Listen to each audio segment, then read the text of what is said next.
Hello and welcome to another book review with me, your host, Alice. Today we are going to talk about The House by Christina Lauren. And I have to say, it's upside down. Why didn't no one tell me that? The House by Christina Lauren. Now, I've read quite a few spooky books starting in August to get ahead for my spooky season books in October. And I have to say, this one was one of my favorites. I gave it a 4.5 stars because it was very different for me. It's a YA thriller, so it's age 14 and up. And what I really liked about this book is that it's a psychological thriller in the sense that you really have to think things through in that. But the primary like ghosty thing or villain in it is a house.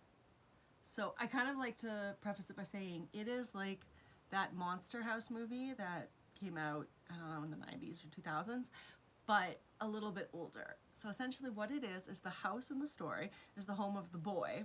I believe his name was, Gavin. And so the girl is our main character in the book, and she's got feelings. Her name is Delilah. She has feelings for Gavin. And what I like about Gavin and Delilah is they're unapologetically themselves. In that age of high school where everyone tries to fit in and be like everyone else, Gavin and Delilah could not care less how other people are, and they are unapologetically themselves. But what makes Gavin unique is that he lives in this big house, but no one's ever seen his parents. And you learn pretty quickly in the story that the house is alive and it takes care of him.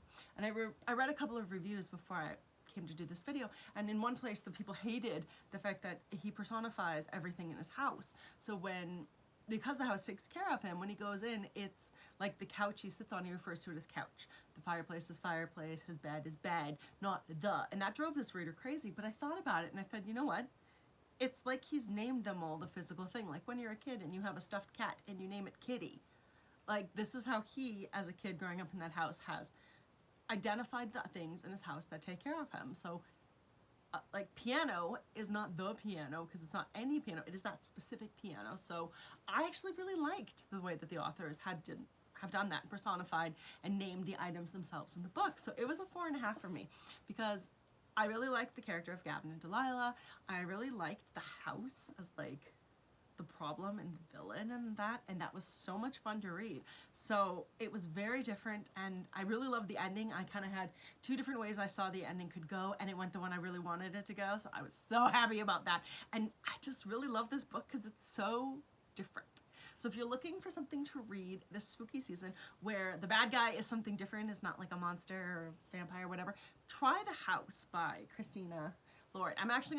I plan to get rid of quite a few of my thriller books this year because I bought a ton of them to read for spooky season, and I have a friend who wants to start writing thriller books next year. So after she moves to her new house, I'm actually going to mail her all of my thriller books that I read this year so that she can start building her thriller library without having to spend a fortune on the books. I'll just be like, please pay the shipping and I will send you everything I have. But I'm going to keep this one because I liked it so much. I want to be able to lend it out to people because I thought it was really cool and different. So if you're looking for something spooky that the monster essentially is the house, a physical thing, try The House because it was really cool and I think you'll get a kick out of it. So yeah, check out The House, and thanks for joining me, and happy reading, and stay spooky. Bye.